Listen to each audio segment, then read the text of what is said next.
بسم اللہ الرحمن الرحیم ان الذین تولوا منکم عن القتال یوم التقى الجمعان جمع المسلمین وجمع الکافرین بأحد وهم المسلمون الا 12 رجلا.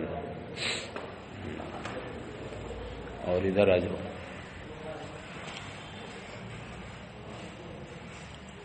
بے شک وہ لوگ تم میں سے جو قتال سے منہ پھیر گئے، قتال سے پلٹ گئے، یوم التقى الجمعان، اس دن جس دن دو جماعتیں باہم مقاتل اور مقابل ہوئیں، یعنی جس دن دو جماعتیں آپس میں گتم گتھا ہوئیں، آپس میں مقابل و مقاتل ہوئیں، اس دن تم میں سے جو لوگ پیٹ پھیر کر بھاگ گئے، میدان چھوڑ کر چلے گئے، یہ یوم التقى الجمعان یعنی دو جماعتیں جس دن آپس میں ملی، مٹ بھیڑ ہوئی، گتم گتھا ہوئی، یہ کون سی جماعتیں ہیں؟ جمع المسلمین و جمع الکافرین، یعنی احد کے مقام پر جماعت مسلمین اور جماعت کافرین آپس میں ایک دوسرے کے مقابل ہوئے، آپس میں بھیڑے. وَهُمُ الْمُسْلِمُونَ إِلَّا 12، اور یہ بھاگنے والے کون لوگ تھے؟ میدان چھوڑ کر مسلمان ہی تھے. إِلَّا 12، مگر 12 مسلمان رسول اللہ صلی اللہ علیہ وسلم کی حفاظت کے لیے روکے رہے. اس سے پہلے میں نے بتایا تھا کہ اس میں مختلف روایتیں ہیں، کہیں 12 ہے، کہیں 13، کہیں 14، کہیں 7، کہیں 5، اور ایک روایت تو صرف یہ ہے کہ حضرت ابو طلحہ ہی باقی رہ گئے تھے رسول کریم صلی اللہ علیہ وسلم کی حفاظت کے لیے. لیکن مفسر کے یہاں 12 والی روایت راجع اور مضبوط ہوگی، اس لیے انہوں نے ذکر کیا. حضرت ابو طلحہ کو اس وقت 70 زخم آئے تھے، رسول اللہ صلی اللہ علیہ وسلم کی حفاظت کے لیے آپ کو کہتے نہ رہا. بہت بڑی بات تھی. بہرحال انما استزلهم اذلهم الشیطان، تو جو لوگ تم میں سے عہد والے دن پیٹ پھیر کر چلے گئے تھے، ان کی وجہ کیا تھی، اس کا سبب کیا تھا؟ انما استزلهم اذلهم الشیطان، بے شک شیطان نے انہیں وسوسے کے ذریعے پھسلا دیا تھا. یہ وسوسہ کس چیز کا؟ یہ کس سبب سے؟ بعض ما کسبوا من الذنوب وهو المخالفۃ امر النبی صلی اللہ علیہ وسلم، ان صحابہ کرام کے بعض افعال یا بعض کوتاہیوں کی وجہ سے، یا ان کے بعض نامناسب افعال کی وجہ سے، یا بعض کرتوتوں کی وجہ سے شیطان نے انہیں پھسلا دیا تھا، لغزش دے دی تھی. چونکہ مسلمانوں سے ایک غلطی یہ ہو گئی تھی، ان سے ایک کوتاہی ہو گئی تھی کہ انہوں نے امر رسول صلی اللہ علیہ وسلم کی مخالفت کی تھی، اور اس مخالفت کی وجہ سے شیطان نے ان کے دل میں وسوسہ ڈال دیا. وہاں سے بھاگنے کا کام یا روکنے کا کام یہ تو پروردگار کے حکم سے ہے، وہی روکے گا جس کا اللہ کو حکم ہوا، وہی بھاگے جس کی مشیت، جس کے تعلق سے مشیت الہی ہوگی. لیکن شیطان کی طرف جو نسبت کی گئی ہے وہ صرف وسوسے ڈالنے کی وجہ سے، کہ چونکہ مسلمانوں سے غلطی یہ ہو گئی تھی کہ انہیں امر رسول کی مخالفت کی تھی، شیطان کو موقع ملا، اس نے وسوسے ڈال کر کے وسوسے کے ذریعے مسلمانوں کو ان کے راستے سے پھسلا دیا، انہیں لغزش میں ڈال دیا، اور وہ بھاگ کھڑے ہوئے. وَلَقَدْ عَفَا اللَّهُ عَنْهُمْ، لیکن اللہ فرماتا ہے ان سے یہ غلطی ہوئی ضرور کہ انہوں نے امر نبی کی مخالفت کی، امر رسول کی مخالفت کی، لیکن اللہ تعالیٰ نے انہیں معاف فرما دیا. لقد عفا اللہ عنہم، یقیناً اللہ تعالیٰ نے انہیں معاف فرما دیا. ان اللہ غفور للمؤمنین حلیم، بے شک اللہ تعالیٰ مومنین کے لیے غفور بھی ہے اور حلیم بھی ہے. غفور کا مطلب گناہوں کو بخشنے والا بھی ہے، خطاؤں کو بخشنے والا بھی ہے، اور حلیم کا مطلب ہے لا یعجل یا لا یعجل فی علی العصاة، لا یعجل، وہ گناہ گاروں سے مواخذہ کرنے میں یا گناہ گاروں کی گرفت میں عجلت نہیں فرماتا. اللہ تعالیٰ ڈھیل دیتا ہے، موقع دیتا ہے، ایک دم نہیں گرفت. تو وہ حلیم ہے، بردبار ہے کہ وہ گناہ گاروں کو فوری سزا نہیں دیتا، بلکہ ان کی سزا میں عجلت نہیں فرماتا. یا ایھا الذین آمنوا لا تکونوا کالذین کفروا، اے ایمان والو تم کافروں کی طرح نہ ہو جاؤ. لا تکونوا کالذین کفروا، ان لوگوں کی طرح نہ ہو جاؤ جو کافر ہیں، کافروں کی طرح. اے المنافقین، یہاں کافر سے مراد منافقین، چونکہ منافق اور مومن مخلص یہی دونوں تھے، تو فرمایا گیا کہ تم ان منافقوں کی طرح نہ ہو جاؤ. وقالوا لاخوانہم، اور وہ کیا کہتے تھے اپنے بھائیوں کے بارے میں؟ اے فی شانہم، لاخوانہم میں لام فی کے معنی میں ہے، وہ اپنے بھائیوں کے تعلق سے اپنے بھائیوں کے بارے میں کہتے تھے اذا ضربوا سافروا فی الارض، جب ان کے بھائی کسی جگہ کسی علاقے میں سفر کے لیے چلے جاتے، فماتوا، اور پھر وہ وہاں انتقال کر جاتے، او کانوا غزن، یا وہ کسی غزوے میں شریک ہوتے، غازی بن کر جاتے. یہ جمع غزن جو ہے یہ غازن کی جمع ہے. فقتلوا، غزوے میں گئے، غزوے میں شریک ہوئے اور وہاں جا کے شہید ہو گئے. غازن کی جمع موافق قیاس تو غزات آنی چاہیے تھی، جیسے غازن کی جمع غزات آتی ہے، رامی کی جمع رمات آتی ہے، ویسے غازی کی جمع غزات، لیکن خلاف قیاس غازی کی جمع غزن یہاں ذکر کی گئی ہے. تو ان لوگوں کا حال یہ منافقین کا یہ تھا کہ جب ان کے بھائی، یہاں یہ بات بھی ذہن میں رکھیے گا، قالوا لاخوانہم، منافقین اپنے بھائیوں کے تعلق سے کہتے ہیں، تو جن کے بارے میں کہتے تھے وہ یا تو سفر میں راہ خدا میں انتقال کر گئے ہوتے تھے یا کسی غزوے میں شریک ہو کر کے وہاں شہید ہو گئے ہوتے تھے. تو اب ظاہر سی بات ہے غزوے میں شریک ہو کر شہید ہو جائیں یا راہ خدا میں مر جائیں تو یہ منافق کے تو بھائی ہوئے نہیں. منافقین تو الگ ہیں مومنین، لیکن پھر کہا گیا کہ منافقین اپنے بھائیوں کے بارے میں، تو یہاں بھائی سے مراد نسبی بھائی، خاندان تو سب ایک ہی تھا، سب آپس میں رشتہ دار ہی تھے، تو یہاں بھائی سے اعتقادی بھائی مراد نہیں بلکہ نسبی بھائی مراد ہے. اور یا یہ بھی ہو سکتا ہے کہ ظاہر سی بات ہے وہ اپنے اعتقاد کے طور پر انہیں بھائی سمجھتے تھے، منافق رہے ہوں انہیں بھائی سمجھتے ہوں. تو قالوا لاخوانہم، یہ منافقین یعنی فرمایا گیا کہ تم منافقوں کی طرح نہ کہو جو اپنے بھائیوں کے بارے میں کہتے تھے جب وہ لوگ سفر میں ہوتے راہ خدا میں اور پھر انتقال کر جاتے یا کسی غزوے میں شریک ہوتے اور پھر وہاں شہید کر دیے جاتے، فقتلوا، پھر غزوے میں شہید کر دیے جاتے، لو کانوا عندنا ما ماتوا وما قتلوا. تو یہ منافقین کہتے تھے اپنے ان بھائیوں کے بارے میں جو شہید ہو گئے یا راہ خدا میں انتقال کر گئے کہ لو کانوا عندنا، اگر یہ ہمارے پاس ہوتے، ہمارے ساتھ ہوتے تو ما ماتوا، تو یہ قتل نہ ہوتے، وما قتلوا، اور شہید بھی نہ کیے جاتے.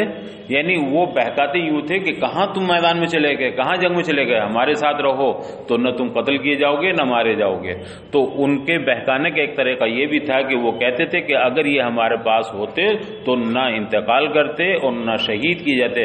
اے لا تقولوا كقولهم، تو ان سے کہا جا رہا مومنین سے کہ تم ان منافقین کی بولی نہ بولو. منافقین کہتے ہیں کہ اگر ہمارے پاس ہوتے تو نہ مرتے نہ شہید ہوتے، زندہ رہتے. نہیں، یہ منافقوں کی بولی ہے، تمہاری بولی یہ نہیں ہونی چاہیے. تم تو پکے مومن ہو، مخلص ہے، تم تو قضاء الہی کو جانتے ہو، قضاء الہی پر تم راضی رہتے ہو. تو کہو کہ نہیں، اگر موت آ گئی تھی تو چاہے ہم یہاں ہوتے تب بھی موت آنی تھی، میدان میں رہے تب بھی موت آنی تھی. تو موت کا تعلق قضاء الہی سے ہے، تمہارے پاس ٹھہرنے سے یا گھروں میں رک جانے سے نہیں ہے. تو یہ منافقوں کی بولی تھی، منافقین کی بولی ہے یہ کہ اگر تم یہاں ہوتے تو بچ جاتے. نہیں، ایسا نہیں ہے، بلکہ اس سے پہلے بتایا گیا کہ تم جہاں کہیں بھی ہوگے موت تمہیں لے لے گی، اپنی گرفت میں لے لے گی. اے لا تقولوا كقولهم، یعنی اے مسلمانوں تم ان منافقوں کی بولی نہ بولو. لیجعل اللہ ذلک، اللہ نے جو ایسا کیا یا ان کی جو بولی تھی ان کی بات، تاکہ اس لیے کہ اللہ تعالیٰ اس قول کو فی عاقبت امرہم، لیجعل میں لام ہے، یہ لام عاقبت ہے، تاکہ اللہ تعالیٰ اس کو آخر کار یا انجام کار ان کے دلوں میں حسرت بنا دے، افسوس کا ذریعہ بنا دے. یعنی جب یہ کہتے ہیں کہ نہیں نہیں تم وہاں غلط گئے، میدان میں گئے، وہاں نہ جاتے، ہمارے پاس رہتے وہ لوگ تو تم بچ جاتے. تو اب ظاہر سی بات ہے جو مسلمان ہوں گے وہ ان کی اس بات کو نہیں مانیں گے. مسلمانوں تو کا اعتقاد یہ ہے کہ نہیں، جب موت آئے گی تو ہم چاہے گھروں میں ہوں چاہے میدان میں ہوں موت آ جائے گی. گھروں میں رہنے سے ہماری موت ٹلے گی نہیں، یا میدان میں جانے سے زندگی اگر ہے تو ختم نہیں ہوگی. تو جب مسلمان یہ کہیں گے ان سے کہ نہیں نہیں، تو انہیں افسوس ہوگا، کیا ہم نے بلا وجہ انہیں سمجھایا، یہ تو مان ہی نہیں رہے. جیسے کسی آدمی کو میں سمجھاؤں، کسی شخص کو سمجھاؤں اور میں آدھا گھنٹے کی تقریر اس کے ہم نے کہوں اور پھر وہ ویسا کا ویسی جیسے تھا اس کے دماغ پر، اس کے دل پر ذرا بھی اثر نہ ہو، ویسے اٹھ کے چلا جائے، تو مجھے افسوس ہوگا کہ نہیں، کیا میں نے آدھا گھنٹہ برباد کیا اس کے سامنے. ارے کچھ تو بات تیری سمجھ میں آ گئی ہوتی، کچھ تو سمجھ گیا ہوتا، لیکن پوری تقریر میری ایک دم بیکار ہو گئی، پورا پانی پھر گیا، تو مجھے افسوس ہوتا ہے۔ ایسے ہی ان منافقین کو جب یہ اپنے مسلمانوں کو جب یہ سمجھائیں گے، کہیں گے کہ نہیں تم یہاں رہتے تو بچ جاتے، وہاں چلے گئے تو مر گئے، اپنے بھائیوں کے بارے میں کہ وہ دیکھو چلے گئے تھے تو مر گئے نا، اگر رک جاتے تو بچ جاتے، تو مسلمان کہیں گے نہیں ایسا کچھ نہیں ہے، تو یہ کہہ کے انہیں افسوس ہوگا۔ تو ایک تو یہاں افسوس تو اللہ تعالیٰ نے اس لیے کہ تاکہ انجام کار ان کے دلوں میں افسوس و حسرت رہے کہ ہم نے کیوں بلا وجہ انہیں سمجھایا۔ یا پھر آخرت کا موقع یہاں ملوز ہوگا، آخرت میں جو شہید ہو گئے اور انہیں شہادت کا مرتبہ ملے گا، انہیں تاج شہادت ملے گا، ان کو عظمت والی جگہ ملے گی قیامت کے دن، تو جو راہ خدا میں مر گئے ان کا بڑا بلند مقام ہوگا، جو راہ خدا میں شہید ہوگا ان کا بڑا بلند مقام ہوگا۔ تو یہ منافقین قیامت میں دیکھیں گے، ارے یہ وہ لوگ تھے، ہم تو کہتے تھے کہ ہمارے پاس رہ جاتے تو بچ جاتے، تم کہاں ختم ہو گئے، تم کہاں فوت ہو گئے، کہاں مر گئے، نہیں یہ تو بڑے اونچے مرتبوں پر ہیں۔ تو اب اس بات کا انہیں یہاں افسوس ہوگا، تو یا تو قیامت میں افسوس ہوگا جب ان کے بلند مقام دیکھیں گے، اور یا دنیا ہی میں جب مسلمان نہیں مانیں گے تو انہیں افسوس ہوگا بلا وجہ ہم نے تقریر کی، بلا وجہ ہم نے انہیں سمجھانے میں اتنا ٹائم لگایا، یہ تو مانے ہی نہیں، یہ تو اس کو تو یہ اللہ تعالیٰ نے اس لیے تاکہ انجام کار کیا ہو، ان کے دلوں میں حسرت رہے، تاکہ ان کے دلوں میں حسرت ہے۔ واللہ یحیی و یمیت، پھر فرمایا گیا کہ اللہ ہی جلاتا اور مارتا ہے، جلانے اور مارنے کا کام یہ پروردگار ہی کے دست قدرت میں ہے، اور اللہ ہی جلاتا ہے اور مارتا ہے۔ فلا یمنع عن الموت قعود، لہذا موت رکنے سے نہیں ٹلے گی، موت کو ٹھہر جانا، گھروں میں رک جانا یہ نہیں ٹال سکتا۔ واللہ بما یعملون، اور اللہ تعالیٰ ان کے کاموں سے خوب واقف ہے۔ واللہ بما تعملون بصیر، اللہ تمہارے کاموں کو خوب جانتا ہے، خوب دیکھتا ہے۔ یہ یعملون اور تعملون، تعملون تا کے ساتھ بھی ہے اور یا کے ساتھ بھی ہے۔ تعملون ہوگا تو ظاہر سی بات ہے مسلمان مخاطب ہوں گے کہ تم جو کچھ بھی کرتے ہو اللہ تعالیٰ کو سب علم ہے، سب جانتا ہے، وہ بصیر ہے، دیکھ رہا ہے۔ اور اگر یعلمون ہے تو کفار منافقین وغیرہ کہ وہ جو کچھ بھی کر رہے ہیں، جو کچھ بھی کارستانی کر رہے ہیں اللہ تعالیٰ سب جانتا ہے۔ تو یعلمون تعلمون غائب اور حاضر دونوں سیغے سے پڑھا جائے گا۔ فَيُجَازِكُمْ بِهِ، اللہ تمہارے اعمال کو دیکھ رہا ہے اور تمہیں اس کی جزا دے گا، تمہیں اس کا بدلہ دے گا۔ وَلَئِن لَامُ قَسَمٍ، اور لئن میں جو لام ہے یہ تو ان شرطیہ ہے، اور لام قسم، اب ان شرطیہ کا ایک تو جزا آئے گی اور لام قسم کا جواب قسم آئے گا۔ لیکن جب جو دو چیزیں کہیں ذکر کی جاتی ہیں تو اس میں ایک چیز کے جواب کو ذکر کیا جاتا ہے، لام قسم بھی ہو، قسم بھی ہو اور شرط بھی ہو، تو یا تو جواب شرط آئے گا اور یا جواب قسم۔ تو اب یہاں چونکہ جو مقدم ہے اسی کا جواب لائیں گے، تو آگے لئن میں ان شرطیہ کا جواب نہیں آئے گا بلکہ لام قسم کا جواب آئے گا، اور لام قسم ہی کا جواب اس ان شرطیہ کی جزا پر دلالت کرے گا۔ تو چونکہ لام مقدم ہے اس لیے اس کا جواب ذکر گیا ہے۔ اور اگر یقیناً اگر تم قتل کر دیے جاؤ، قتل تم، اگر تم قتل کر دیے گئے راہ خدا میں یعنی جہاد میں قتل کر دیے گئے، او متم، یا تم انتقال کر گئے راہ خدا میں ہی، تم یہاں بھی یہی مقدر ہوگا فی سبیل اللہ وہاں نا کہ تم راہ خدا میں جہاد میں شہید ہوئے یا راہ خدا میں انتقال کر گئے۔ فی سبیل اللہ کا ایک ہی تو محل نہیں ہے کہ میدان جہاد میں تبھی فی سبیل اللہ، اگر حصول تعلیم میں مر گیا تو بھی تو فی سبیل اللہ ہے، کسی کی مدد کرنے گیا مومن کی اس میں انتقال کر کے تو بھی تو فی سبیل اللہ ہے۔ یعنی کسی بھی نیک کام میں راہ خدا میں ایک آدمی مسجد کے کام کے لیے جا رہا ہے اور بیچ میں شہید ہو گیا، ایکسیڈنٹ ہو گیا، تو اسے کیا کہا جائے گا؟ راہ خدا میں قتل ہونا، راہ خدا میں مرنا کہا جائے گا۔ تو یقیناً اگر تم راہ خدا میں قتل کیے گئے یعنی جہاد میں قتل کیے گئے، شہید کیے گئے، او متم، یا تم راہ خدا میں مر گئے، یہ متم ضم میم اور کسر میم دونوں لغت ہیں، دونوں قرات ہیں، متم بھی اور متم بھی۔ متم اگر ہوگا تو نصرہ سے ماتا یا موتو، اور متم اگر ہوگا تو سمع سے ماتا یا ماتو، خافا یا خافو کے وزن پر۔ اور یا تم مر گئے، یہ ضم میم اور کسر میم دونوں سے ہے، ضم میم اگر ہے تو ماتا یا موتو سے، میم ماتا یا موتو، اور اگر متم ہے تو ماتا یا ماتو سے۔ اب یہاں ماتا ذکر کی ضرورت نہیں ہے، مضارع کو ذکر کر دیا۔ اے اتاکم الموت فیہ، یعنی راہ خدا میں اگر تمہیں موت آ گئی تو لمغفرۃ کائنۃ من اللہ لذنوبکم، تو یہ تمہارے لیے اللہ کی طرف سے بخشش کا ذریعہ ہے، اللہ کی طرف سے مغفرت کا سبب ہے۔ لمغفرۃ کائنۃ من اللہ، یہ جواب قسم ہے. اور اگر تم مر بھی گئے راہ خدا میں تو کیا صلہ ہے؟ اللہ کی رحمت، اللہ کی مغفرت اور اللہ کی بخشش تمہارے لیے ہے. تو لمغفرۃ کائنۃ من اللہ لذنوبکم، یہ تمہارے گناہوں کے لیے اللہ کی طرف سے مغفرت ہے. ورحمۃ منہ، اور اللہ کی طرف سے تمہارے لیے یہ رحمت ہے، یعنی راہ خدا میں تمہارا انتقال کر جانا یا شہید ہو جانا. ورحمۃ منہ لکم، اور اللہ کی طرف سے تمہاری لیے رحمت ہے. علی ذالک، اس پر، کس پر؟ جو راہ خدا میں تم شہید ہوئے یا انتقال کر گئے. واللام ومدخولها جواب القسم ہے، اور یہ لام لمغفرۃ مجھے لام ہے، اور لام کا جو مدخول مغفرۃ ہے، یہ پورا جملہ بن کر کے کیا ہے؟ جواب قسم ہے. یعنی اگر تم مر گئے یا جہاد میں شہید ہو گئے تو جواب قسم یہ ہے کہ اللہ کی مغفرت تمہارے لیے ہے.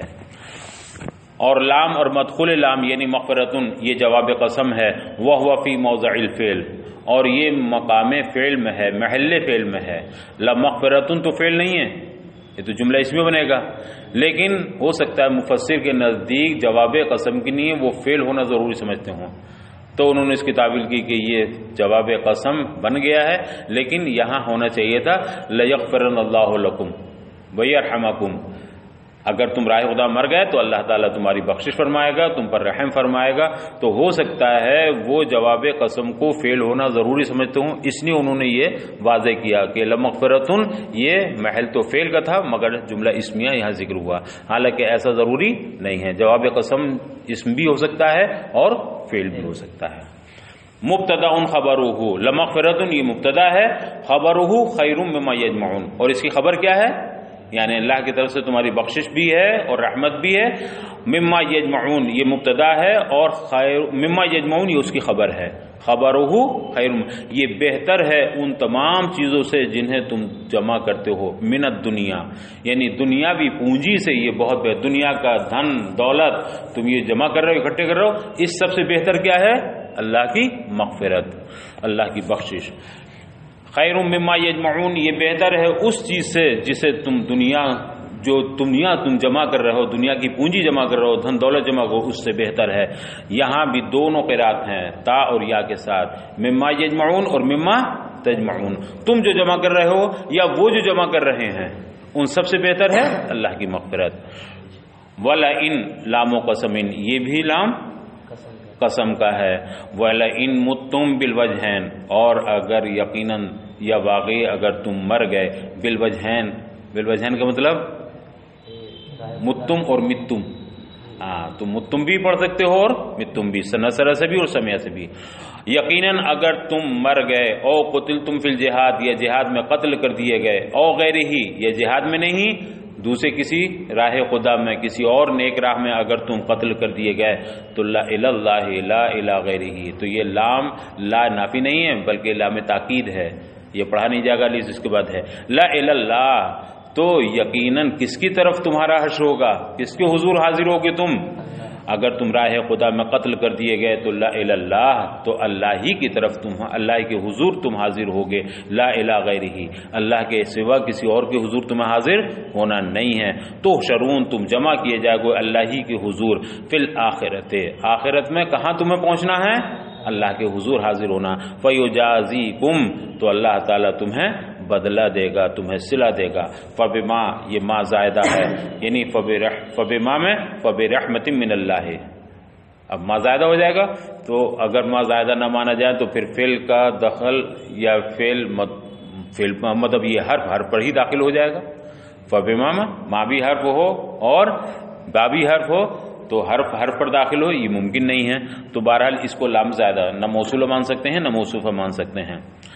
فبما رحمت من اللہ، اللہ کی رحمت سے اے محبوب، لنتا یا محمد آپ نرم دل بنائے گئے ہیں، آپ کو نرم دل بنایا ہے. یا محمد اے محبوب، یہ اللہ کی رحمت ہے، اللہ کا بڑا کرم ہے، اللہ کی مہربانی ہے کہ آپ کیسے ہیں؟ نرم مزاج ہیں، نرم خو ہیں.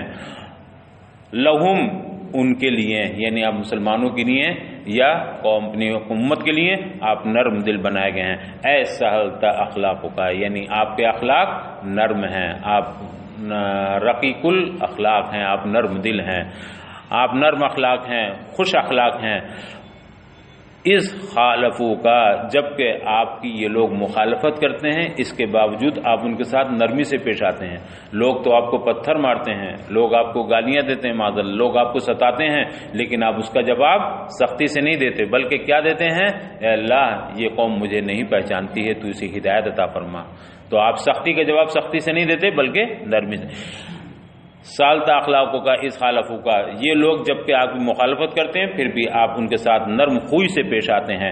وَلَوْ كُنْتَ فَظًّا سِيءَ الْخَلْقِ، اور اے محبوب اگر آپ بدخلق ہوتے، لو کنت فظًّا اگر آپ بد اخلاق ہوتے، آپ بدخلق ہوتے، غلیظ القلب اور آپ سخت دل ہوتے، جافین یعنی خشک دل ہوتے، خشک مزاج ہوتے، آپ خشک مزاج ہوتے، فغلظت لهم، اور پھر آپ ان کے اوپر سختی برتتے، آپ ترش مزاج ہوتے، سخت مزاج ہوتے اور آپ ان پر سختی برتتے، تو لن فضو، تو یہ ضرور آپ سے چھٹ جاتے، یہ ضرور منتشر ہو جاتے، تفرقو یہ سب بکھر جاتے، من حولے کا آپ کے گرد سے۔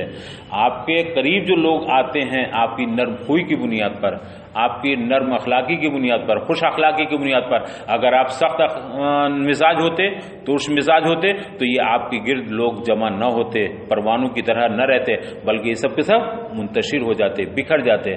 آج بھی دیکھ لیجیے جو لوگ با اخلاق ہوتے ہیں ان کے پاس لوگ آتے ہیں، بیٹھتے ہیں، وہ بھلے نہ کھلائیں نہ پلائیں مگر میٹھی بات تو کہہ دیتے ہیں، گڑ نہ کھلائیں گڑ جیسی بات تو کہہ دیتے ہیں۔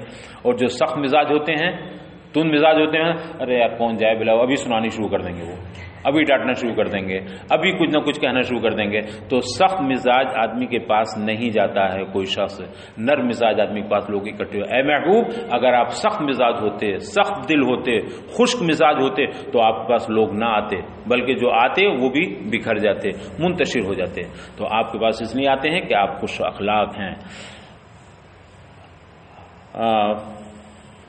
لن فدو، تو یہ اگر آپ خشک مزاج ہوتے اور آپ ان کے ساتھ سختی برتتے تو یہ لوگ منتشر ہو جاتے، تفرق من حولے کا آپ کے گرد سے الگ ہو جاتے، متفرق ہو جاتے، چھٹ جاتے۔ فاعف و تجاوز عنہم، اے محبوب آپ ان سے درگزر فرمائیے۔ احد میں جو کچھ ہوا وہ ہوا، مسلمان آپ کی امتی بھاگ گئے، غلط کیا انہوں نے، اچھا نہیں کیا، لیکن آپ تو بہت خوش اخلاق ہیں، نرم خو ہیں، آپ ان سے درگزر فرمائیے، ان کو معاف کر دیجئے۔ فاعف تجاوز عنہم، اے محبوب آپ ان سے تجاوز کیجئے، ان سے درگزر فرمائیے۔ ما اتو ہو، انہوں نے جو کچھ بھی کیا، ان سے جو کچھ بھی ہوا، جو کچھ بھی پیش آیا، اس کو آپ درگزر فرما دیجئے احد کے دن۔ واستغفر لهم ذنوبهم، اور آپ ان کے گناہوں کے لیے مغفرت طلب کیجئے، خود بھی درگزر فرما دیجئے اور آپ مجھ سے ان کے گناہوں کی مغفرت طلب کیجئے۔ واستغفر لهم ذنوبهم، اور اے محبوب ان لوگوں کے لیے طلب مغفرت کیجئے، ان کے گناہوں کی مجھ سے مغفرت طلب کیجئے۔ حتی اغفر لهم، حتیٰ کہ میں ان کو بخش دوں، آپ بخشش چاہیں گے تو انہیں بخش دوں گا۔ اس کے علاوہ ایک آیت 5ویں پارے میں ہوا ہے نہیں، وَظَلَمُوا أَنفُسَهُمْ جاؤگا فَاسْتَغْفَرُوا اللَّهَ وَاسْتَغْفَرَ لَهُمُ الرَّسُولُ، وہ بھی اللہ سے مغفرت طلب کرنا اور رسول بھی ان کی مغفرت کی سفارش کر دیں تو لوجد اللہ توابا رحیمہ، تو اللہ کو ضرور توبہ قبول کرنے والا پائیں گے۔ تو اب یہاں فرمایا گیا محبوب آپ ان کے گناہوں کی مغفرت طلب کیجئے، حتی اغفر لهم، حتی اغفر لهم، تاکہ میں ان کی مغفرت فرما دوں۔ وشاورهم استخرج آراءهم، اور اے محبوب ان کو مشورے میں شامل کیجئے، ان سے مشورہ لیجئے۔ استخرج آراءهم، ان کی اندرونی رائے حاصل کیجئے، ان کے دل میں کیا ہے ان کی رائے معلوم کیجئے۔ مشورے میں یہی ہوتا نا، جب کسی مشورے کا بھائی آپ بتائیے آپ کی کیا رائے ہے، تو مشورے میں وہ اپنا اندر کی جو رائے ہوتی ہے، اپنا جو خیال ہوتا ہے وہ ظاہر کر دیتا ہے۔ تو اے محبوب آپ ان لوگوں سے مشورہ لیجئے، ان کی آرا لیجئے، فی الامر، کسی بھی معاملے میں، کسی خاص معاملے میں، اے شان کا من الحرب، یعنی یہ محبوب ان سے جنگ وغیرہ کے معاملے میں، جو دنیاوی امور میں، ان سے مشورہ کیجئے۔ یہ مشورہ کیوں ہوگا؟ تطیبا لقلوبہم، تاکہ ان کی تطیب خاطر ہو، ان کی دلجوئی ہو جائے۔ تو ان کی دلجوئی کے لیے آپ اپنے ساتھیوں سے، اپنے صحابہ سے، اپنے جانثاروں سے بلا کر مشورہ لیجئے۔ وَلِيَسْتَنَّ بِكَ، اور یہ اس لیے بھی تاکہ یہ آپ کی سنت بن جائے، آپ جب اپنے صحابہ سے مشورہ لیں گے تو آپ کی امت کے لیے یہ کیا بن جائے گا؟ سنت بن جائے گا۔ وہ بھی اپنے ساتھیوں کو بلا کر، اپنے احباب کو، رشتہ داروں کو، اپنے دوستوں کو بلا کر مشورہ لیا کریں گے۔ وکانہ صلی اللہ علیہ وسلم کثیر المشاورہ، اور اللہ کے رسول صلی اللہ علیہ وسلم اپنے صحابہ سے بہت مشورہ فرماتے تھے، ہر کام مشورے سے، مگر کون سے کام؟ وہی کام جو جنگ وغیرہ سے متعلق ہوتے تھے یا دنیاوی امور۔ باقی جن امور میں وحی کا نزول ہو گیا اس میں تو مشورے کی اجازت بھی نہیں ہے۔ ایک وحی نازل ہو گئی، حکم دے دیا گیا یہ کرنا ہے، تو اب بلا کر کے یہ نہیں مشورہ کیا جائے گا۔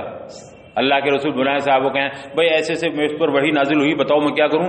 نہ، اس پہ تو وحی کے مطابق ہی عمل کرنا واجب اور ضروری ہوگا۔ مشورہ کن چیز میں؟ جن کے بارے میں وحی کا نزول نہ ہوا ہو اور وہ اس دنیاوی امور سے متعلق ہوں۔ تو اب جنگ کے معاملے میں ہے کس کو کہاں لگانا، کس کو اللہ کے رسول صلی اللہ علیہ وسلم کو کسی مشورے کی ضرورت نہیں تھی، اس نے کہ آپ سے بڑا عقل مند دنیا میں کوئی ہے ہی نہیں، آپ کی عقل اتم اور اکمل ہے، تو مشورے کی یوں ضرورت نہیں تھی۔ تو اس نے فرمایا گیا کہ اگرچہ آپ کو مشورے کی ضرورت نہیں ہے مگر مشورہ کرنے میں دو فائدے۔ ایک فائدہ تو یہ ہے کہ ان کی نیت دلجوئی ہو جائے گی۔